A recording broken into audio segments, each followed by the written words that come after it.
এতদিন আমাদের পড়াশোনা চলছিল মূলত কবিতা নিয়ে। আজ একটু ভিন্ন প্রসঙ্গ, পড়ব গল্প, ছোট গল্প। তোমাদের প্রথম যে গল্পটা আছে, কে বাঁচায় কে বাঁচে, কথা সাহিত্যিক মানিক বন্দ্যোপাধ্যায়। আজকে আমাদের পাঠ্য কে বাঁচায় কে বাঁচে। গল্পটা মূলত 1350-এর মন্বন্তরের উপর ভিত্তি করে লেখা। গল্পের আলোচনায় যাওয়ার আগে আমি একটু চেনা অচেনায় মানিক বন্দ্যোপাধ্যায় কেমন সেই প্রসঙ্গ নিয়ে একটু আলোচনা করি, একটু আলোকপাত করি মানিক বন্দ্যোপাধ্যায় সম্পর্কে। তিনি কেমন ছিলেন, তিনি তার সাহিত্য সম্পর্কে, তার জীবন সম্পর্কে তার দৃষ্টি, তার অনুভূতি কেমন ছিল তার বেড়ে ওঠা, কেমন ছিল তার পড়াশুনো, সব মিলিয়ে একটা চেনা অচেনায় মানিক। কথা সাহিত্যিক মানিক বন্দ্যোপাধ্যায় 1908 খ্রিস্টাব্দে জন্মগ্রহণ করছেন। এখন যেটা ঝাড়খণ্ড, সেটা সেই সময়ের বিহার। সেখানে তার পিতা, তিনি ছিলেন সরকারি সেটেলমেন্ট অফিসের কানুনগো পদে তিনি চাকরি করতেন। ফলত বিভিন্ন জায়গায় তাকে বদলি হতে হতো, বদলির চাকরি ছিল মূলত। এবং মাত্র 14 বছর বয়সে মানিক বন্দ্যোপাধ্যায়ের মাতৃবিয়োগ হয়। তিনি বাবার সাথে বিভিন্ন জায়গা ঘুরে বেরিয়েছেন এবং সেজন্য তার পড়ার যে ক্ষেত্রটা, সেটা বিভিন্ন জায়গায় ছড়িয়ে ছিটিয়ে। দেখা যাচ্ছে তিনি প্রবেশিকা পরীক্ষা দিচ্ছেন মেদিনীপুর থেকে, তিনি আইএসসি দিচ্ছেন বাঁকুড়া থেকে, এবং একেবারে শেষ ভাগে প্রেসিডেন্সিতে তিনি ভর্তি হচ্ছেন গণিতে অনার্স নিয়ে। দেখো, এর আগে আমরা যাদের লেখা পড়লাম, রবীন্দ্রনাথ ঠাকুর, জীবনানন্দ, সমর সেন, এনারা প্রত্যেকেই, কি শক্তি চট্টোপাধ্যায়, প্রত্যেকেই কিন্তু মূলত সাহিত্য নিয়েই পড়াশোনা শুরু করেছিলেন। কেউ কেউ সমাপ্ত করেছেন, কেউ করেননি, কেউ প্রথাগত শিক্ষায় শিক্ষিত, কেউ বা নয়। কিন্তু গণিতে অনার্স, মানে অঙ্কে যার এত বেশি পারদর্শিতা, তিনি সাহিত্যে এত ভালো এবং এত বড় সাহিত্যিক হতে পারবেন, এটা কিন্তু কেউ আশা করেননি। এবং মানিক বন্দ্যোপাধ্যায়ের যদি আমরা জীবনের দিকে তাকাই, আমরা দেখব যে মানিক বন্দ্যোপাধ্যায় কিন্তু উনি মানে স্কুল লেভেলে কখনো কিন্তু উনি কিছু লিখছেন না। তার প্রথম লেখা গল্পই এত বেশি জনপ্রিয় হচ্ছে এবং একেবারেই সেটা প্রকাশিত হচ্ছে একটা ভীষণ জনপ্রিয় পত্রিকায়, বিচিত্রা পত্রিকায়। এবং মানে শুনলে আশ্চর্য হবে যে সেটাই তার প্রথম লেখা গল্প। এর আগে তিনি গল্প লেখেননি। গল্পের নাম অতসী মামি। যখন তিনি প্রেসিডেন্সিতে অঙ্ক নিয়ে, গণিত নিয়ে যখন তিনি অনার্স করছেন, সেই সময় বন্ধুদের সঙ্গে যেরকম বৈঠকে আড্ডা হয় না, তোমাদেরও হয়, বিভিন্ন বিষয় নিয়ে তর্ক বিতর্ক চলতেই থাকে। তো সেরকম বন্ধুরা বলছে যে এখনকার যে সমস্ত জনপ্রিয় পত্রিকাগুলো রয়েছে, সেখানে যদি খুব বড় মাপের সাহিত্যিক না হওয়া যায়, খুব বড় নাম না থাকে, তাহলে তারা কোনোভাবেই সেটা প্রকাশ করবেন, সে গল্প হোক, কবিতা হোক, কিছুই প্রকাশ করবেন। এটা তাদের বন্ধুদের ধারণা, যেটা মানিককে জানাচ্ছে। এবং মানিক বন্দ্যোপাধ্যায় এই বিষয়ের তীব্র প্রতিবাদ করছেন এই বলে যে এটা কোনোভাবেই সম্ভব নয়। তার কারণ লেখার মানটাই হচ্ছে একমাত্র নির্বাচিত বিষয়।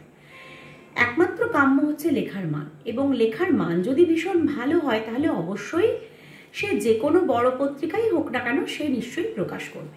এটা মানিক বন্দ্যোপাধ্যায়ের ধারণা। কিন্তু বন্ধুরা তো শুনছে না, তো এক প্রকার বন্ধুদের সঙ্গে চ্যালেঞ্জ নিয়েই তিনি লিখে ফেললেন অতসী মামি। যদিও তার পিতৃদত্ত নাম, যেটা আগে আলোচনায় বলা হয়নি, যে মানিক বন্দ্যোপাধ্যায়, প্রবোধচন্দ্র বন্দ্যোপাধ্যায়, প্রবোধ কুমার বন্দ্যোপাধ্যায়, কিন্তু তিনি তার গায়ের রং ভীষণ শ্যামবর্ণ ছিল বলে তাকে মানিক, তার ডাকনাম ছিল মানিক। তিনি প্রবোধ কুমার বন্দ্যোপাধ্যায় নাম না নিয়ে তিনি মানিক বন্দ্যোপাধ্যায় নাম নিয়ে তিনি চলে গেলেন সরাসরি বিচিত্রার অফিসে, এবং তার প্রথম লেখা গল্প অতসী মামি, যেটা তিনি দিয়ে এলেন পত্রিকার অফিসে। এবং তারপর তো ইতিহাস, তার পরের সংখ্যাতেই দেখা গেল যে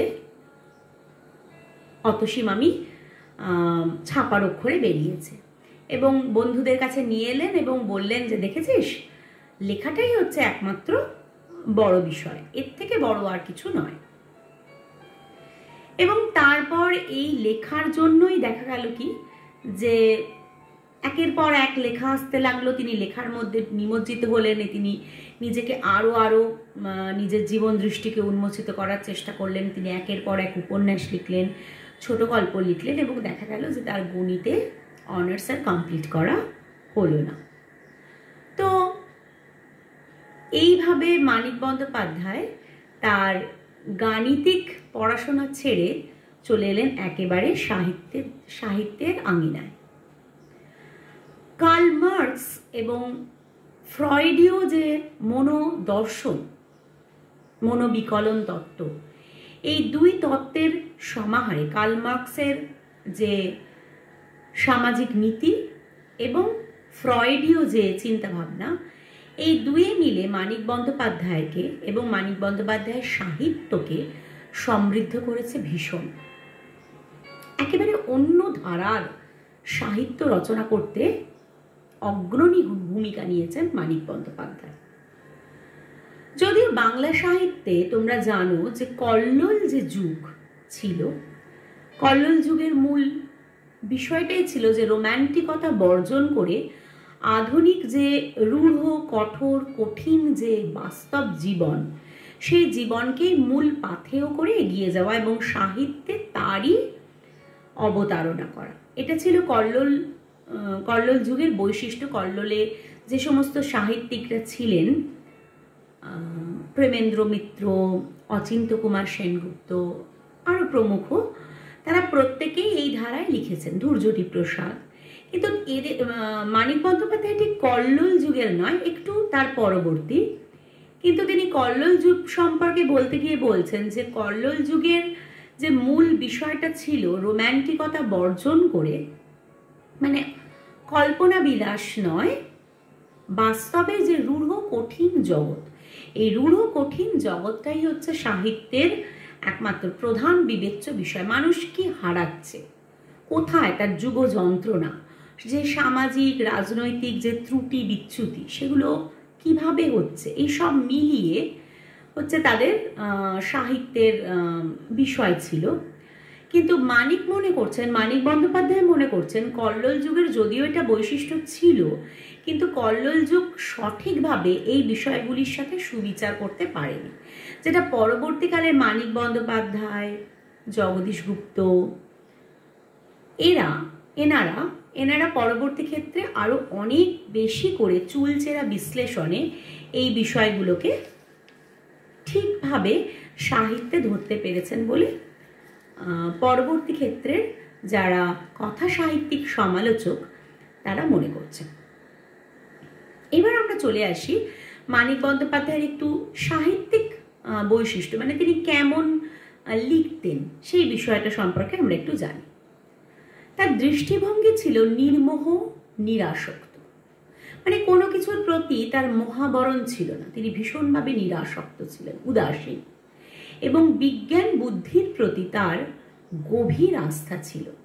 মানে ভীষণভাবে কোনো কিছু না দেখে শুধুমাত্র কল্পনার মাধ্যমে নয়, সমস্ত বিষয়কে চুলচেরা বিশ্লেষণ না করে তিনি কিছুতেই তার সাহিত্যের অঙ্গনে তাদেরকে সেই সমস্ত চরিত্রকে তিনি তুলে নিয়ে আসতেন না। তার সঙ্গে ছিল সমাজের খেটে খাওয়া যে শ্রমজীবী নিচু তলার যে শ্রেণী, সেই শ্রেণীর প্রতি তার প্রবল দুর্মর আগ্রহ। আমরা জানি, আমরা বিভিন্ন কবিতায় বিভিন্ন গল্পে আমরা দেখেছি যে এই যারা সমাজের সবচেয়ে তলার যে শ্রেণী, যে সর্বহারা শ্রেণী, তোমরা পড়তে জানে এমন এক মজুরের প্রশ্ন তে তোমরা জেনেছো, তোমরা পড়েছো যে সব কাজ করে কিন্তু এই শ্রমজীবী সম্প্রদায়, যেটা পড়াতে গিয়ে আমি তোমাদের ওরা কাজ করে কবিতার অনুষঙ্গ এনেছিলাম রবীন্দ্রনাথ ঠাকুরের। তো এই যে শ্রমজীবী জনতা, এরা কিন্তু মাঠে ঘাটে বীজ বনে পাকা ধান কাটে, কাজ করে নগরে প্রান্তরে, সর্বসময় এদের ওপর ভার করেই চলছে আমাদের এই জগৎ সংসারের এই যে পরিকাঠামো। কিন্তু এই সর্বহারা এই শ্রমজীবী সম্প্রদায়ের কথা কেউ মাথায় রাখে না। এই সর্বহারা শ্রমজীবী সম্প্রদায় চিরকাল অবহেলিত, লাঞ্ছিত, নিপীড়িত হয়েছে। তারা প্রপার যে অর্থ সেটা কখনো পায়নি, এবং এই সর্বহারা শ্রেণীর হয়ে কথা বলেছেন কিন্তু মানিক বন্দ্যোপাধ্যায় তার সাহিত্যে। আমি এর আগের কবিতা আলোচনা করতে গিয়ে যেটা বলেছিলাম হাংরি মুভমেন্ট নিয়ে, যে সরকার বিরোধী যে আন্দোলন, সেই সরকার বিরোধী আন্দোলন করতে গিয়ে কবি সাহিত্যিকরা বেছে নিয়েছিলেন কাগজ আর কলম, এটাই ছিল তাদের প্রধান অস্ত্র। মানিক বন্দ্যোপাধ্যায় ঠিক তেমনই। তার যা কিছু বক্তব্য, তার যা কিছু প্রতিবাদ, যা কিছু বিরোধিতা, সমস্ত কিছু এই কাগজের মধ্য দিয়ে, এই কলমের মধ্য দিয়ে তিনি জানিয়েছেন। এবং তার বিজ্ঞান বুদ্ধি, তার সত্য এষণা, তার বস্তু জিজ্ঞাসা, তার শিল্প যে মানস, তাকে গোড়া থেকেই কি করেছিল না, ভাবালুতার যে মহাবরণ, যেটা আমি বললাম কল্পনা বিলাস, তার থেকে রক্ষা করেছিল। বিজ্ঞানের ছাত্র ছিল বলেই মানিক বন্দ্যোপাধ্যায় জীবনের সব কিছুতেই কেন এই প্রশ্নটা রেখেছেন। এই কেন আমি এটা ভাববো, কেন আমি এটা করব, কি কারণে এটা ঘটলো, এই সমস্ত প্রশ্নগুলো তার মনের মধ্যে ছিল বলেই তিনি বাস্তব জগতের এই রূঢ় কঠিন এই যে সত্যটাকে চুলচেরা বিশ্লেষণের আলোকে তিনি প্রতিভাত করতে পেরেছিলেন তার সাহিত্যে। তোমরা ভাববে কে বাঁচায় কে বাঁচে, এই গল্প আলোচনা করতে গিয়ে আমি কেন এত মানিক বন্দ্যোপাধ্যায়ের কথা বলছি।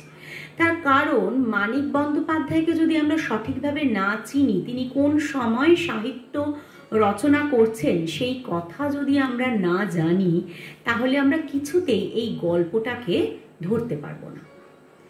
এবং এখন বর্তমানে আমরা যে পরিস্থিতির মধ্যে দিয়ে চলছি, সেই পরিস্থিতিতেও এই যে সামাজিক, রাজনৈতিক, আঞ্চলিক, ধর্মীয় এই যে বিষয়গুলো কি হচ্ছে, কেন ঘটছে, এইগুলো বিশ্লেষণের বোধহয় ক্লুও তোমরা এই জায়গা থেকে পেয়ে যেতে পারো। তো আমি তোমাদের কয়েকটা জায়গা একটু পাঠ করে শোনাচ্ছি মানিক বন্দ্যোপাধ্যায়ের কয়েকটা লেখা, যেখানে উনি এই যে আমি বললাম যে তিনি সবসময় তার মনের মধ্যে এটা হন্ট করেছে যে এটা আমি কেন করব, আমি কেন লিখব, সেই বিষয় নিয়েই তিনি বিভিন্ন জায়গায় কয়েকটা আলোচনা করেছেন। তার থেকে একদম ক্ষুদ্রাতি ক্ষুদ্র অংশটুকু, যেটুকু পড়লে তোমরা মানিক বন্দ্যোপাধ্যায়কে একটু নতুনভাবে চিনতে পারবে, সেই জায়গাগুলো আমি একটু পড়ছি, তোমরা একটু মন দিয়ে শোনো।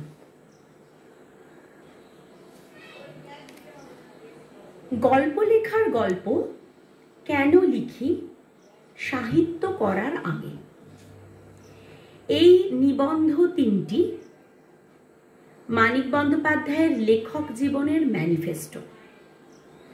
এত স্পষ্টভাবে, এত অকুণ্ঠভাবে আর কোনো রবীন্দ্র পরবর্তী কথাশিল্পী নিজেকে উন্মোচিত করেননি। এগুলি থেকে কয়েকটি উক্তি উদ্ধারযোগ্য, অনুধাবনযোগ্য। 1. ছেলেবেলা থেকে কেন নামক মানসিক রোগে ভুগছি। ছোট বড় সব বিষয়ের মর্ম ভেদ করার অদম্য আগ্রহ যে রোগের প্রধান লক্ষণ। খুঁটিয়ে খুঁটিয়ে সব জানা চাই। 2.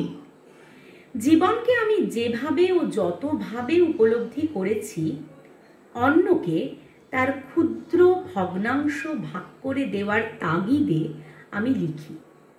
আমি যা জেনেছি এ জগতে তা কেউ জানে না, কিন্তু সকলের সঙ্গে আমার জানার এক শব্দার্থক ব্যাপক সমভিত্তি আছে। তাকে আশ্রয় করে আমার খানিকটা উপলব্ধি অন্যকে দান করি। দান করি বলা ঠিক নয়, পাইয়ে দিই, তাকে উপলব্ধি করাই। ছোট বড় লেখকের বই ও মাসিকের লেখা পড়তে পড়তে এই প্রশ্নটাই ক্রমে ক্রমে আরো স্পষ্ট জোরালো হয়ে উঠতে লাগলো যে সাহিত্যে বাস্তবতা আসে না কেন? সাধারণ মানুষ ঠাঁই পায় না কেন? মানুষ হয় ভালো নয় মন্দ হয়, ভালো মন্দ মেশানো হয় না কেন? বাংলা সাহিত্যে এই আধুনিকতা একটা বিপ্লবের তোড়জোড় বেঁধেই এসেছিল ঠিকই, কিন্তু বিপ্লব হয়নি, হওয়া সম্ভবও ছিল না। সাহিত্যের চলতি সংস্কার ও প্রথার বিরুদ্ধে মধ্যবিত্ত তারুণ্যের বিক্ষোভ বিপ্লব এনে দিতে পারে না। জোরের সঙ্গে দাবি করা হয়েছিল যে আমরা বস্তুপন্থী সাহিত্য সৃষ্টি করছি, কিন্তু প্রকৃত বস্তুবাদী আদর্শ কল্লোল কালিকলমীয় সাহিত্যিক অভিযানের পিছনে ছিল না, যেটা আমি বললাম। তো দেখো, নিজের সম্পর্কে, নিজের লেখার সম্পর্কে কত জোরালো একটা বক্তব্য উপস্থাপন করছেন মানিক বন্দ্যোপাধ্যায় এখানে, যে তিনি কেমন, তিনি ঠিক কেমনভাবে সাহিত্যকে দেখতে চেয়েছেন, কেমনভাবে পেতে চেয়েছেন, পড়তে চেয়েছেন এবং লিখতেও চেয়েছেন বুঝি সেরকমভাবে।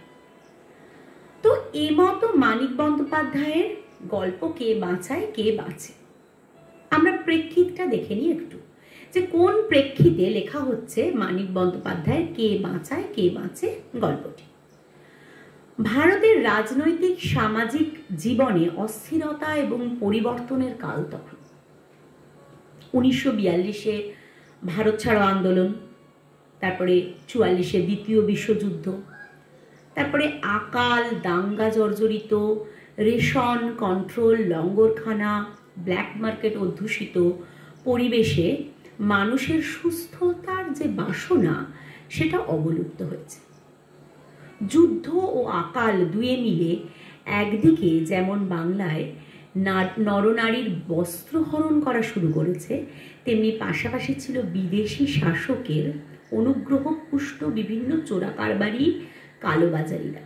তারা একদিকে যেমন বস্ত্রের যে যোগান সেটা বন্ধ করে দিয়েছিল, তেমন অন্যদিকে খাদ্যের যে যোগান সেটা বন্ধ করে দিয়েছিল, চোরাচালান করেছিল, মজুত করে রেখেছিল নিজেদের জায়গায়। এবং পরবর্তী ক্ষেত্রে যখন দুর্ভিক্ষ শুরু হয়ে গেল 1350-এ, 1943-এ দুর্ভিক্ষ যখন শুরু হয়ে গেল, সেই সময় অনেক বেশি অর্থে অনেক বেশি মুনাফা করার জন্য সেই সমস্ত খাদ্যগুলো তারা বার করতে লাগলো বাজারে। তার ফলে সাধারণ মানুষ তারা একেবারে নিঃস্ব, রিক্ত, সর্বহারা শ্রেণীতে গিয়ে পৌঁছলো। তারা খেতে পেল না, তারা না খেতে পেয়ে মারা গেল। এরকম একটা অবস্থা যখন, সেই সময়টায় লিখছেন তিনি কে বাঁচায় কে বাঁচে। এই দেশীয় স্বার্থপর মুনাফাখোর এই জোরদার যারা, এদের ফলেই কিন্তু 50-এর মন্বন্তরটা হয়েছিল মোটামুটিভাবে। যে জন্য অমর্ত্য সেনের নাম তোমরা সবাই জানো, খুব বড় অর্থনীতিবিদ, নোবেল জয়ী, তিনি এই 1350-এর মন্বন্তরকে বলছেন ম্যান মেড ডিজাস্টার। এটা মানুষ তৈরি করেছিল, মানুষের জন্যই এই দুর্ভিক্ষ ঘটেছিল বলে তিনি মনে করছেন। হয়তো ভারত ছাড়ো আন্দোলন বা দ্বিতীয় বিশ্বযুদ্ধোত্তর ক্ষেত্র, দাঙ্গা, এগুলো হয়তো নিশ্চয়ই কারণ, কিন্তু যদি খাদ্যের খুব প্রচুর যোগান থাকতো তাহলে হয়তো এই দুর্ভিক্ষটা হতো না। কিন্তু খাদ্যগুলোকে তুলে রেখেছিল এই মজুতদারেরা, তার ফলে খাদ্য পৌঁছতে পারেনি সব শ্রেণীর কাছে। উচ্চবিত্ত এবং মধ্যবিত্ত শ্রেণীর কাছেই খাদ্য সীমাবদ্ধ ছিল, যাদের কাছে অর্থ ছিল। তাই সর্বহারা শ্রেণী যারা, তারা ভুলুণ্ঠিত হয়ে মারা গিয়েছিল সেই সময়। গ্রামকে গ্রাম উজাড় হয়ে গিয়েছিল সেই সময়। সুভাষ মুখোপাধ্যায় এক কবিতাতে লিখছেন যে গোটা গ্রাম উঠে এসেছে শহরে। কিসের জন্য? না খাদ্যের আশায়। তাদের একটা অলীক স্বপ্ন ছিল যে যদি শহরে নগরে গেলে নিশ্চয়ই আমরা খেতে পাবো, এটা তারা ভেবেছিল। কিন্তু সেটা যে কতটা অমূলক, হয়তো মানে খাবার ছিল কিন্তু তাদের কাছ অবধি পৌঁছয়নি। এবং তার সঙ্গে শহরে ছিল অমানবিক, অসচেতন, অসামাজিক এই মানুষবর্গ, যাদেরকে মানুষ বলাই যায় না। এবং সেই জন্য পথে ঘাটে বিভিন্ন জায়গায় তারা না খেতে পেয়ে মারা গিয়েছিল। জীবনানন্দ দাশ তার এক কবিতায় বলছেন, জীবনানন্দও কি সমসাময়িক ছিলেন, তার এক কবিতায় বলছেন, হাইড্র্যান্ট থেকে এক কুষ্ঠরোগী চেটে নেয় জল। সাধারণ মানুষে যেখানে খাবার পাচ্ছে না, সেখানে একটা কুষ্ঠরোগী সে তো কিছুই পাবে না। তার জল পিপাসা পেয়েছে, সে হাইড্রেন থেকে চেটে নিচ্ছে জল। এর থেকে নগ্ন বাস্তবতা আর কি হতে পারে সেই সময়ের? নবান্ন নাটকের নাম নবান্ন, বিজন ভট্টাচার্যের। নাটকটা শুরুই হচ্ছে এই বলে যে একটা ডাস্টবিন, সেখানে খাবার ফেলে দিয়ে যাওয়া হয়েছে। কোনো বড়লোক বাড়িতে অনুষ্ঠান ছিল, তাদের খাবার বেঁচেছে, তারা ডাস্টবিনে খাবার ফেলে দিয়েছে। সেখানে এই যে দুর্ভিক্ষ পীড়িত, দুর্ভিক্ষ কবলিত এই সমস্ত মানুষজন, তারা সেখান থেকে খাবার নিয়ে খাচ্ছে। ভাবো, কিন্তু সেখান থেকে তো বরাবর খাবার খেত কুকুরগুলো, তাহলে তারা কেন ছেড়ে দেবে? তারা তো ছেড়ে দেবে না, তাদের খাবার চলে যাচ্ছে, তারা কামড়ে দিয়েছে একজনকে, পা দিয়ে গল করে বেরোচ্ছে রক্ত। এই জায়গা দিয়ে শুরু হচ্ছে নবান্ন নাটক, বিজন ভট্টাচার্য। তো এই সম পরিস্থিতিতে কে বাঁচায় কে বাঁচে গল্পটি লেখা হচ্ছে।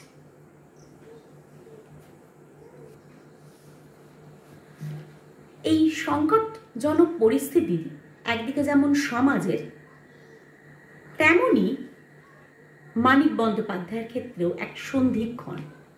কেমন না, তার যে চিন্তা ভাবনার স্তর, সেখানে সর্বহারা শ্রেণী, তাদেরকে এই বুর্জোয়া যে উচ্চবিত্ত শ্রেণী, সেই শ্রেণীর থেকে চোখ সরিয়ে সর্বহারা যে শ্রেণী, সেই শ্রেণীর দিকে চোখ ফেরাচ্ছেন কিভাবে? তার মত পরিবর্তন ঘটছে কার্ল মার্কসের দৃষ্টিতে। তিনি সদ্যই মার্ক্সবাদে নিজেকে দীক্ষিত করেছেন এবং তার সঙ্গে রয়েছে ফ্রয়েডের যে মনোবিকলন তত্ত্ব। এই মনোবিকলন তত্ত্ব এবং কার্ল মার্কস দুয়ে মিলে একাকার হয়ে গেছে তার সাহিত্যে। চরিত্রগুলো যেন নতুনভাবে উজ্জীবিত হচ্ছে এর কারণে।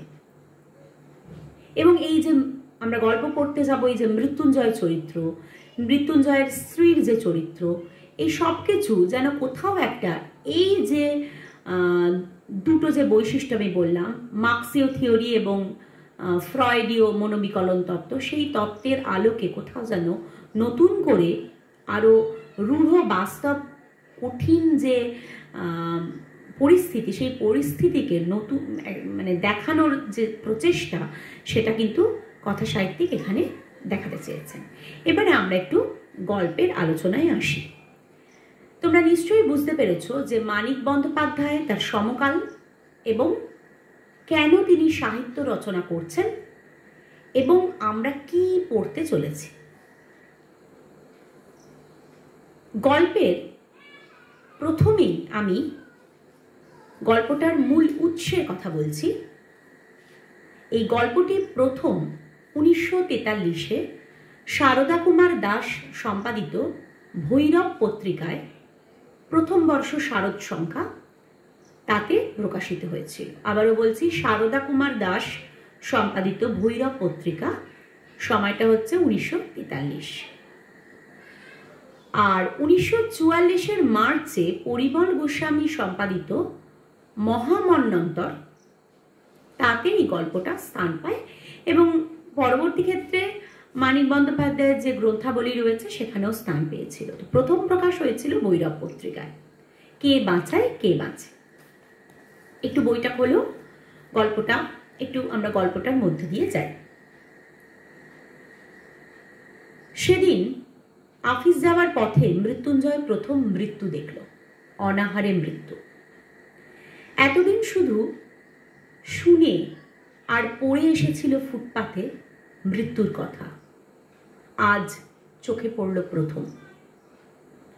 ফুটপাতে হাঁটা তার বেশি প্রয়োজন হয় না, নইলে দর্শনটা অনেক আগেই ঘটে যেত, সন্দেহ নেই।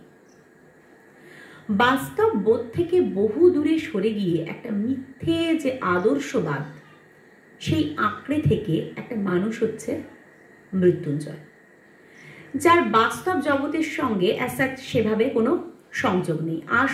আশৈশব লালিত পালিত মোটামুটিভাবে উচ্চ মধ্যবিত্ত গৃহে এবং নিজেও খুব বড় মাপের একজন চাকুরিজীবী। বাস্তবের যে জগৎ, সেই জগতের মাটিতে, সেই রূঢ় বাস্তবের মাটিতে পা ফেলা মোটামুটিভাবে তার ঘটে না। তো অফিস যাওয়ার পথে সেদিন একদিন অফিস যাওয়ার পথে প্রথম মৃত্যু দেখছে মৃত্যুঞ্জয়। নামটা যেন ব্যঙ্গ করছে, দেখো, মৃত্যুকে জয় করে যে মৃত্যুঞ্জয়, সে যাওয়ার পথে দেখছে মৃত্যু, অনাহারে মৃত্যু। এতদিন শুধু শুনে আর পড়ে আসছিল যে এইভাবে 1350-এর মন্বন্তর ছড়িয়ে পড়েছে দিকে বিদিকে, দুর্ভিক্ষ, মানুষ খেতে পাচ্ছে না, মানুষ মারা যাচ্ছে না খেতে পেয়ে, এগুলো সব শুনছিল, নিউজ পেপারে পড়ছিল, কিন্তু চোখের সামনে দেখতে পায়নি। প্রথম দেখলো সে, কারণ ফুটপাতে তাকে বেশি হাঁটতে হয় না। আর এই সমস্ত যে মানুষগুলো, যারা গোটা গ্রাম যে উঠে এসেছে শহরে, এই যে মানুষগুলো, এরা কোথায় থাকে? এরা ফুটপাতে থাকে। এবং এই ফুটপাথে হাঁটতে হয় না মৃত্যুঞ্জয়কে।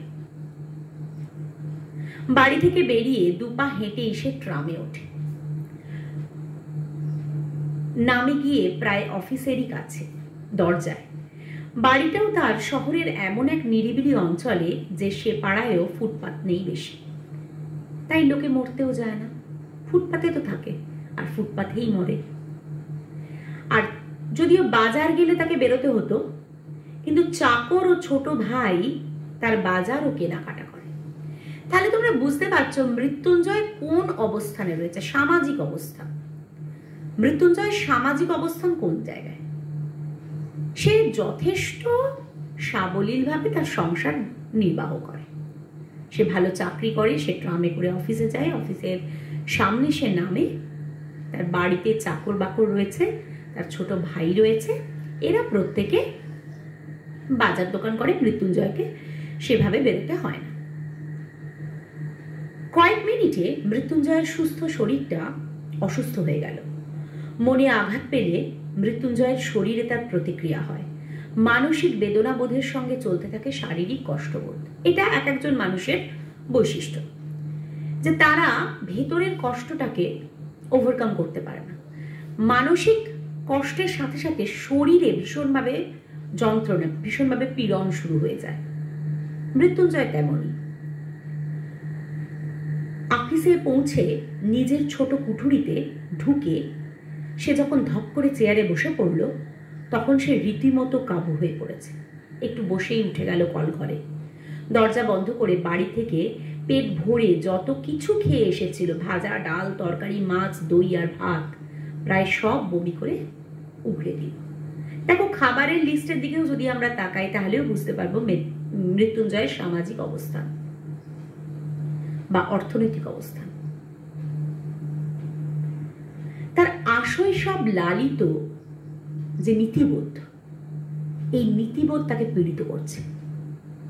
সে কি ছিল না উচ্চবিত্ত, উচ্চ মধ্যবিত্ত শ্রেণীতে বসবাস করার জন্য এই যে সর্বহারা শ্রেণী, এই যে দুর্ভিক্ষ পীড়িত, কিছু নেই যাদের, নিঃস্ব শ্রেণী, এদের সঙ্গে তার পরিচয় সেভাবে ছিল না, যা ছিল কাগজে কলমে। তার ফলে সামনে থেকে এদের এই মৃত্যু দেখে তাকে ভীষণভাবে যন্ত্রণাবদ্ধ করেছে, যন্ত্রণাবিদ্ধ করেছে। পাশের কুঠুরি থেকে নিখিল যখন খবর নিতে এলো, কলঘর থেকে ফিরে মৃত্যুঞ্জয় কাঁচের গ্লাসে জল পান করছে। গ্লাসটা খালি করে নামিয়ে রেখে শূন্য দৃষ্টিতে দেয়ালের দিকে তাকিয়ে রইল। মানিক বন্দ্যোপাধ্যায় সম্পর্কে বলতে গিয়ে আগের আলোচনায় আমি বলেছিলাম যে তিনি এক নির্মোহ, নিরাসক্ত এবং বৈজ্ঞানিক দৃষ্টিভঙ্গিতে তার সাহিত্যের চুলচেরা আলোচনা করেন। দেখো, এখানের প্রত্যেকটা বর্ণনা সেই বৈশিষ্ট্যের দাবি রাখছে। আফিসে সে আর নিখিল প্রায় সমপদস্থ, মাইনে দুজনের সমান। একটা বাড়তি দায়িত্বের জন্য মৃত্যুঞ্জয় 50 টাকা বেশি পায়। নিখিল আর মৃত্যুঞ্জয় দুজন সমপদস্থ কর্মচারী। নিখিল খবর নিতে এসেছে যে কি হয়েছে, মৃত্যুঞ্জয়ের শরীর খারাপ, কি হয়েছে তার। নিখিল রোগা, তীক্ষ্ণ বুদ্ধি, একটু আলসে প্রকৃতির লোক। মৃত্যুঞ্জয়ের 2 বছর আগে বিয়ে করে 8 বছরে সে মোটে 2টি সন্তানের পিতা হয়েছে। সংসারে তার নাকি মন নেই। অবসর জীবনটা সে বই পড়ে আর একটা চিন্তা জগৎ গড়ে তুলে কাটিয়ে দিতে চায়। একদম অন্য ধারার একজন নিখিল। সে তার চিন্তার একটা জগৎ আছে, তার মানসিক স্থৈর্য বেশি, তার সংসারে খুব একটা মন নেই বলে মনে করছেন। আসলে আজ থেকে যতদিন আগের কথা বলছি তখন 2টি সন্তানের পিতা মানে তার সংসারে মন নেই। এখনকার 2টি সন্তান মানে অনেক, কিন্তু সেই সময়ের কথা, সেই সময়ে এই ধরনের বিষয়গুলো ছিল না। তো সংসারে তার মন নেই, সে বই পড়েই বাকি জীবনটা কাটিয়ে দিতে চায়, এরকম নিখিল হচ্ছে তেমন। সে এসেছে মৃত্যুঞ্জয়ের কাছে। অন্য সকলের মতো মৃত্যুঞ্জয়কে সেও খুব পছন্দ করে, কারণ মৃত্যুঞ্জয়ের মধ্যে এমন একটা বাইরের যে অবয়ব ছিল, যে মোড়কটা ছিল, সেটা সত্যিই ভীষণ সকলকে খুব আনন্দ দিত। তার কথাবার্তা, তার ব্যবহার আচার, সে সেভাবে খুব সপ্রতিভ নয়, সে মুখে মুখে কথা বলে না, তর্ক করে না, সে আসে, সে নিজের কাজটা করে, সে চলে যায়, নিজের মতন সাংসারিক জীবনযাপন করে, ছাপোষা মানুষ। তো নিখিলও পছন্দ করে, কিন্তু সে আদর্শবাদী। মনে মনে সে কিন্তু আদর্শবাদ, যে নীতিবোধ, সেই নীতিবোধকে সে কিন্তু পোষণ করে। এবং কেউ যদি সেই বিষয়টা নিয়ে তার সঙ্গে আলোচনা করতে আসে, তখন কিন্তু তাকে, দেখো এখানে যে লাইনটা আছে, একটুখানি পড়ি আগে, হয়তো একটু অবজ্ঞার সঙ্গে ভালোবাসে, অবজ্ঞা বা উপেক্ষা বা একটুখানি হেয় করা, এরকম। কেন না, মৃত্যুঞ্জয় শুধু নিরীহ, শান্ত, দরদি, ভালো মানুষ সেই জন্য নয়, সৎ ও সরল বলেও নয়, এগুলো নয়। কি জন্য না, মানব সভ্যতার সবচেয়ে প্রাচীন ও সবচেয়ে পচা ঐতিহ্য আদর্শবাদের কল্পনা তাপস বলে। এই যে আমাদের যে আদর্শবাদ, যে নীতিবোধ, যে আমাদের মনের মধ্যে আমরা কিছু নীতি নৈতিকতা রোপণ করি, যে সদা সত্য কথা বলবে, সকলের বিপদে তুমি ঝাঁপিয়ে পড়বে, তুমি আরো অন্যায় দেখলে তার প্রতিবাদ করবে, কেউ না খেতে পেলে তুমি আগে তাকে দিয়ে নিজে খাবে, সেগুলো নিশ্চয়ই ঠিক। কিন্তু কোথাও কোথাও গিয়ে সেই যে বক্তব্যগুলো, সেই বক্তব্যগুলোর একটু এপিটোপিট উল্টে নিজস্ব যুক্তিবুদ্ধি দিয়ে তার বিচার বিশ্লেষণ করাটাও প্রয়োজন। শুধুমাত্র আদর্শবাদের তাপস হলেই চলে না। মানব সভ্যতার নষ্ট হয়ে যাওয়া যে সুপ্রাচীন ঐতিহ্য, যে আদর্শবাদ, মৃত্যুঞ্জয় হচ্ছে সেই আদর্শবাদের নিষ্ঠাবান। তার ফলে তাকে বিভিন্ন জন একটু হেয় করে, এবং নিখিলও তেমন। মৃত্যুঞ্জয়ের দুর্বল চিত্র ভাবপ্রবণ আদর্শবাদী হলে কোনো কথা ছিল না। দুটো খোঁচা দিয়ে খেপিয়ে তুললেই তার মনের পুঞ্জ পুঞ্জ অন্ধকার বেরিয়ে এসে তাকে অবজ্ঞেয় করে দিত। আরও অনেক বেশি কথার পিঠে কথা, কেন এটা করেছো, এটা করতে হবে, এরকম বিভিন্ন কথা তার মনের মধ্যে জমে থাকা পুঞ্জীভূত যে ক্ষোভ, যে অন্ধকার, সেগুলো সব বেরিয়ে চলে আসতো সমাজের নামে, সমাজের বিভিন্ন মানুষের নামে ইত্যাদি। তার ফলে সে আরও অবজ্ঞেয় হয়ে যেত। কারণ এই রূঢ় কঠিন বাস্তবের মাটিতে পা রাখা যে সমস্ত জনতা রয়েছে, তারা তো সেগুলো বিশ্বাস করতো না, তারা মানে ঘুরেও দেখতো না।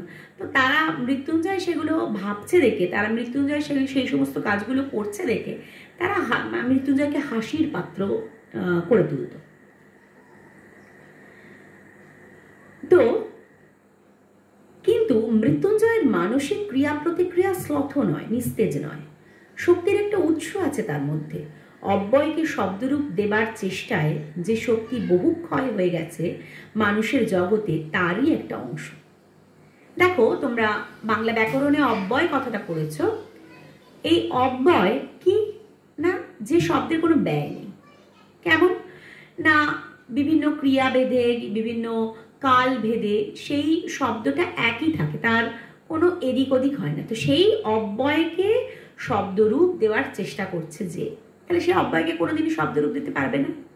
তো সেইটাই তার যে শক্তিটা ক্রমান্বয়ে ক্ষয় হচ্ছে, মানে সে যেটা চাইছে সে কোনোভাবেই সেই কাজটা করতে পারছে না। কিন্তু তা বলে সে কিন্তু ছেড়ে দিয়ে অন্য আর 5টা সাধারণ মানুষ যেটা করছে সে কিন্তু সে কাজটাও করছে না। সে কিন্তু সেই যেটা করতে চায় তার পিছনেই সে পড়ে রয়েছে। তো তাই দিয়ে তার শক্তি ক্ষয় হচ্ছে। নিখিল পর্যন্ত তাই মাঝে মাঝে কাবু হয়ে যায় মৃত্যুঞ্জয়ের কাছে। মৃদু ঈর্ষার সঙ্গেই সে তখন ভাবে যে নিখিল না হয়ে মৃত্যুঞ্জয় হলে মন্দ ছিল না, যে আমিও বুঝি অন্যই হলে ভালো হতো। নিখিল হয় মনে মনে ভাবে। মৃত্যুঞ্জয়ের রকম দেখেই নিখিল অনুমান করতে পারলো। দেখো, গল্পটা অনেকটা ফ্ল্যাশব্যাক পদ্ধতিতে আগের কিছু কথা বলে নিখিল কেমন, মৃত্যুঞ্জয় কেমন, তাদের মধ্যে রসায়নটা কেমন, তারা কে কীরকম ভাবছে, কে কীরকমভাবে চলছে, সেই বিষয়গুলো ফ্ল্যাশব্যাকে উঠে উঠে আসছে। আর আজকের যে ঘটনাটা ঘটেছে সেই ঘটনাটা তার মধ্যেই অন্তরালশায়ীভাবে চলছে। মৃত্যুঞ্জয়ের রকম দেখেই নিখিল অনুমান করতে লাগলো বড় একটা সমস্যার সঙ্গে তার সংঘর্ষ হয়েছে, এবং সারশিতে আটকানো মৌমাছির মতো সে মাথা খুঁড়ছে সেই স্বচ্ছ সমস্যার অকারণ, অর্থহীন, অনুচিত কাঠিন্যে। দেখো, কঠোর বাস্তবের একটা সমাধানহীন একটা প্রশ্ন চিহ্ন, সেই প্রশ্ন যদি সামনে এসে যায়, কঠোর রূঢ় বাস্তব একদিকে, তার ওপর হচ্ছে তার কোনো সমাধান নেই, সমাধানহীন এমন একটা প্রশ্ন, তাহলে তো সে অকারণ, অর্থহীন, অনুচিত কাঠিন্যে সে তো ওই সারশিতে, মানে জানলা দেওয়া সেই এর মধ্যে, কাঁচের মধ্যে যে মৌমাছি আটকে পড়েছে, সে যেমন মাথা ঢুকে মরছে, সেরকমই অবস্থা হবে। মৃত্যুঞ্জয়ের অবস্থাও ঠিক সেরকম। কি হলো হে তোমার? নিখিল সন্তর্পণে প্রশ্ন করল। কি হলো? মরে গেল, না খেতে পেয়ে মরে গেল। আনমনে অর্ধ ভাষণে যেন আর্তনাদ করে উঠল মৃত্যুঞ্জয়। খিদের জ্বালা কোনটা বেশি, কোনটা তাদের বেশি পীড়া দিয়েছে, এটা মৃত্যুঞ্জয় ভাবছে যে কি হয়েছিল। তো মনে মনে সে বলছে অর্ধস্ফুটে যে মরে গেল, না খেতে পেয়ে মরে গেল।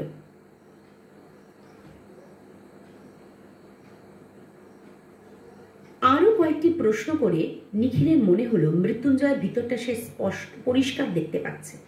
ফুটপাতে অনাহারে মৃত্যুর মতো সাধারণ সহজবোধ্য ব্যাপারটা সে ধারণা করতে পারছে না। সেটা আশ্চর্য নয়, কারণ নিখিল মৃত্যুঞ্জয়কে চিনত। নিখিল মৃত্যুঞ্জয়কে চিনত বলেই নিখিল বুঝতে পারছে যে মৃত্যুঞ্জয়ের কোথায় ব্যথাটা লেগেছে, এবং সেই ব্যথাটা উপলব্ধি করে সে আরো বেশ কিছু প্রশ্নের মধ্য দিয়ে বুঝতে পারল যে ব্যথাটা কোন জায়গায়, এবং সেই জন্য সে এইরকম সারশিতে আটকানো মৌমাছির মতন সে মাথা কুটে মরছে। সে বুঝতে পারছে না যে কিভাবে একটা মানুষ না খেতে পেয়ে মারা যায়। সে একসঙ্গে পাহাড় প্রমাণ মাল মশলা ঢোকাবার চেষ্টা করছে তার ক্ষুদ্র ধারণা শক্তির থলিটিতে। তার যে ব্রেনটা, তার মধ্যে সে বিভিন্ন রকম প্রশ্ন ভাবছে যে কি কি কারণে এরকম একটা ঘটনা ঘটেছে। একটা মানুষ শুধুমাত্র না খেতে পেয়ে মরে গেছে, কি করে হয়? ফুটপাতের ওই বিভৎসতা ক্ষুধা অথবা মৃত্যুর রূপ। না খেয়ে মরা কি ও কেমন, কত কষ্ট হয় না খেয়ে মরতে, কি রকম কষ্ট? ক্ষুধার যাতনা বেশি নাকি মৃত্যু যন্ত্রণা, কোনটা বেশি ভয়ঙ্কর?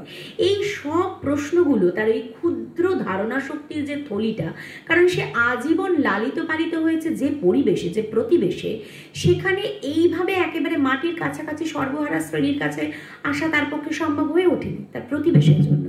এবং সেইখান থেকে দেখা যাচ্ছে যে সে হঠাৎ করে যখন এরকম একটা মৃত্যুর সামনাসামনি চলে এসেছে, না খেতে পেয়ে মৃত্যু, বিভিন্ন রকম প্রশ্ন তার মনের মধ্যে বারবার উঁকি ঝুঁকি দিচ্ছে। অথচ নিখিল প্রশ্ন করলে সে জবাবে বলে অন্য কথা।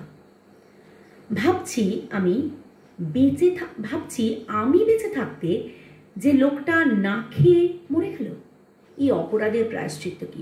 অর্থাৎ আমি এই যে লোকটা প্রতিদিন 4 বেলা পেট ভরে খেয়েছি এবং খাইয়েছি, বিভিন্ন রকম খাবার আমরা খেয়েছি নিজের পরিতৃপ্তির জন্য, জিহ্বার পরিতৃপ্তির জন্য, তো আমি বেঁচে আছি এত খাবার খেয়ে, এত খাবারের আমার প্রয়োজন ছিল না, আর একটা লোক সে না খেতে পেয়ে মরে গেল। কিন্তু তখনও মৃত্যুঞ্জয় বুঝতে পারছেন এটা একটা লোকের ঘটনা নয়, শয়ে শয়ে, হাজারে হাজারে, লাখো লাখো লোক এই মৃত্যু পথের সামিল। এই অপরাধের প্রায়শ্চিত্ত কি? জেনে শুনেও এতকাল 4 বেলা করে খেয়েছি পেট ভরে, যথেষ্ট রিলিফ ওয়ার্ক হচ্ছে না লোকের অভাবে, আর এদিকে ভেবে পাই না কি করে সময় কাটবে। মানে নিজের কথা বলছে যে আমি আমার চাকরি করে বাড়ি গিয়ে আমার তো কাজই নেই, আমি ভেবেই পাই না আমার সময় কি করে কাটবে, আলসেমিতে দিন কেটে যায়। অথচ রিলিফ ওয়ার্ক হচ্ছে না বলে এইসব মানুষগুলো না খেতে পেয়ে মরে যাচ্ছে। ধিক, শতধিক আমাকে। মানে নিজেকে সে চূর্ণ বিচূর্ণ করছে, নিজেকে দগ্ধ করছে আত্মগ্লানিতে, যে আমি এইভাবে জীবনযাপন করছি আর একটা মানুষ না খেতে পেয়ে মরে যাচ্ছে কেন? এই যে পীড়নের যে কষ্টটা, এই কষ্টটা সে নিখিলের সঙ্গে শেয়ার করতে পারছে না সেইভাবে, সে বাকরুদ্ধ, সে মনে যা ভাবছে সে মুখে তার প্রকাশ ঘটাতে পারছে না। আর তার সঙ্গে ছিল যেটা, সেটা হচ্ছে যে বাস্তববোধ থেকে সে বহু দূরে সরে গিয়ে শুধুমাত্র একটা মিথ্যে আদর্শবাদে আঁকড়ে থাকা একটা বিকারগ্রস্ত মানুষের কাহিনী তো এই মৃত্যুঞ্জয়, এবং সেই জন্য সে আরো ভেঙে পড়ছে, তার স্নায়বিক বৈকল্য ঘটছে, তার সে হৃদয় দিয়ে সবকিছু বোঝার চেষ্টা করছে, ব্রেন দিয়ে নয়, মস্তিষ্ক দিয়ে নয়, মস্তিষ্কের যুক্তিবুদ্ধি দিয়ে চুলচেরা বিশ্লেষণ করতে পারছে না। এবং এরপর কি হচ্ছে? মৃত্যুঞ্জয়ের চোখ ছলছল করছে, দেখে নিখিল চুপ করে থাকে। দরদের চেয়ে ছোঁয়াছে কিছুই নেই এই জগতে। আমরা জানি যে কাউকে কাঁদতে দেখলে, কেউ ভীষণ কষ্ট পেতে দেখলে আমাদের মনের মধ্যেও কোথাও একটা উথাল পাথাল হয়। সেজন্য লেখক বলছেন দরদের চেয়ে ছোঁয়াছে কিছুই নেই এই জগতে। দেখো এখানে যেন অনেকটা নিখিলকে এখানে নির্মোহ নিরাসক্তভাবে মানিক বন্দ্যোপাধ্যায় আঁকতে পেরেছেন। নিখিলের মনটাও খারাপ হয়ে যায়। দেশের সমস্ত দরদ পুঞ্জীভূত করে ঢাললেও এই আগুন নিভবে না। এই আগুনটা কিসের? ক্ষুধার আগুন। যদি সমস্ত দেশের সব দরদ এই মৃত্যুঞ্জয়ের মতন সমস্ত মানুষগুলোকে একসাথে নিয়ে তাদের মনের মধ্যে জেগে ওঠা এই মানবিক বোধ, এই দরদ, এই ভালোবাসা, অর্থ সব কিছু মিলিয়েও যদি সেখানে দেওয়া হয়, তাহলেও কিন্তু এই যে ক্ষুধার আগুন, এই আগুনটা নিভবে না, বরং সমিধে পরিণত হবে, ইন্ধন। সমিধ মানে কাঠ, বরং আগুনে মানে ইন্ধন হবে, কাঠ দেওয়া হবে, আরো বেশি লেলিহান শিখার মতন জ্বলবে। ভিক্ষা দেওয়ার মতন অস্বাভাবিক পাপ যদি আজও পুণ্য হয়ে থাকে, জীবন ধারণের অন্নে মানুষের দাবি জন্মাবে কিসে? এটা একটা ভীষণ গুরুত্বপূর্ণ কথা মানিক বন্দ্যোপাধ্যায় এখানে বলেছেন, যে ভিক্ষা দেওয়া এখানে হচ্ছে ভীষণ পুণ্য একটা কাজ। কিন্তু কেন ভিক্ষা দেব? আমাদের সমাজ, আমাদের রাষ্ট্রের সেই ব্যবস্থা থাকবে না কেন যে একটা মানুষ অনেক পাবে আর একটা মানুষ কিছুই পাবে না? একটা মানুষ বিলাস ব্যসনে পরিপূর্ণ হয়ে বিশাল অট্টালিকায় থাকবে আর একটা মানুষের পর্ণকুটির ভেঙে পড়বে কেন? কেন একটা মানুষ খেতে পাবে না? কিন্তু সেই ভিক্ষা দেওয়ার মতন অস্বাভাবিক কাজ আজও পূর্ণ। সেই জন্যই তো মানুষের দাবি জন্মাচ্ছে না। মানুষ কেন কেড়ে খায়নি? এই যে মানুষগুলো যারা এসেছে এই গ্রাম থেকে উঠে এসেছে শহরে, যারা নাকি খেতে পাচ্ছে না, তারা তো এই শহরের এই গুটি কয়েক উচ্চবিত্ত শ্রেণীর থেকে অনেক বেশি। কটা তালা লাগানো আছে মজুদদারদের ঘরে, সেই তালাগুলো ভেঙে তো তারা খেয়ে নিতে পারতো। তাদের দাবি জানাতে পারতো রাষ্ট্রের কাছে যে কেন আমরা খেতে পাচ্ছি না, সেই প্রতিবাদে প্রতিরোধে সোচ্চার হয়ে উঠতো, তাদের জেহাদের বাণী ছড়িয়ে দিতে হতো দিক বিদিক, কিন্তু তারা পারেনি। এবং পারেনি বলেই এই এখনো অবধি ভিক্ষা দেওয়ার মতন অস্বাভাবিক কাজ আজও আমাদের দেশে পূর্ণ। বহু দেশ আছে পৃথিবীর যেখানে ভিক্ষা ব্যান হয়ে গেছে। রূঢ় বাস্তব নিয়মকে উল্টে মধুর আধ্যাত্মিক নীতি করা যায়, কিন্তু সেটা অনিয়ম, সেটা হয় অনিয়ম। কেন? এই নিয়মটাকে বদলে দেওয়া যায়, এই ভিক্ষা দেওয়াটাকেই আমরা নীতি করে নিতে পারি, কিন্তু সেটা অনিয়ম। চিতার আগুনে যত কোটি মড়াই এর পর্যন্ত পোড়ানো হয়ে থাক, পৃথিবীর সমস্ত জ্যান্ত মানুষগুলোকে চিতায় তুলে দিলে আগুন তাদেরও পুড়িয়ে ছাই করে দিতে পারে। এটা একটা উপমা ব্যবহার করেছেন কবি এখানে, যে বলতে চাইছেন যে যতই মানে এই ক্ষুধার আগুনে এরা তো প্রজ্বলিত হচ্ছে, সেরকম আগুন এমনই একটা লেলিহান শিখা, আগুন কিন্তু কাউকে রেয়াত করবে না। যেমন এদেরকেও পুড়িয়ে মারছে, সেরকম আগুন কিন্তু উচ্চবিত্ত সম্প্রদায়কেও পুড়িয়ে মারতে পারে, সে কিন্তু কাউকে রেয়াত করবে না। কিন্তু সেটা করবে কে, ঘটাবে কারা? সেটা করার জন্য যে জেহাদি, প্রতিবাদী, প্রতিরোধী যে দৃষ্টিভঙ্গির প্রয়োজন, সেই দৃষ্টিভঙ্গিটা আনবে কারা? সেই লোকের অভাব আছে বলে আজও আমাদের এখানে ভিক্ষা একটা সামাজিক কাজ, একটা পুণ্যের কাজ। এইভাবে মৃত্যুঞ্জয়ের আঙ্গিকে সেই সময়ের যে সমাজ ব্যবস্থা এবং সেই সময়ের যে সামাজিক অর্থনৈতিক যে প্রেক্ষিত এবং রাষ্ট্রিক যে বিরোধিতায় সর্বহারা শ্রেণীর যে বিরুদ্ধচরণ করা, সেই সমস্ত বিষয়টিকে তুলে নিয়ে এসছেন মানিক বন্দ্যোপাধ্যায় তার কে বাঁচায় কে বাঁচে গল্পে। মোটামুটিভাবে আমাদের গল্পের অর্ধাংশ পর্যন্ত পড়া হয়েছে। তোমরা এই পর্যন্ত মন দিয়ে পড়ো, কোথায় কোন জায়গাটা বুঝতে অসুবিধে হচ্ছে সেটা একটু নোট রাখো। আমরা পরের যে ক্লাসটা, সেই পরের ক্লাসে পরবর্তী যে অংশটা সেটা আমরা আলোচনা করব এবং এখান থেকে কি ধরনের প্রশ্ন আসতে পারে, এবং মূলত যে 5টা প্রশ্ন অবশ্যই আমাদের জানতে হবে সেই বিষয়গুলো আমাদের একটু দেখে নেব। সেটা হচ্ছে নিখিলের চরিত্র, মৃত্যুঞ্জয়ের চরিত্র, মৃত্যুঞ্জয়ের স্ত্রীর চরিত্র, ছোট গল্প কাকে বলে, যেটা আমরা এখনো অবধি আলোচনা করেই উঠিনি। ছোট গল্প জিনিসটা কি, কাকে বলে, ছোট গল্প হিসাবে এই গল্পটা কতখানি সার্থক, এবং এই গল্পের নামকরণ একটা খুব গুরুত্বপূর্ণ ভূমিকা গ্রহণ করছে। এই গল্পের নামকরণ তোমরা বুঝতেই পারছো। এই 5টা প্রশ্ন এবং তার সাথে বাকি গল্পের যে অংশটা সেটা আমরা পরের ক্লাসে আলোচনা করব। আজকের মতো এই পর্যন্ত থাক, আজ এলাম, তোমরা ভালো থেকো।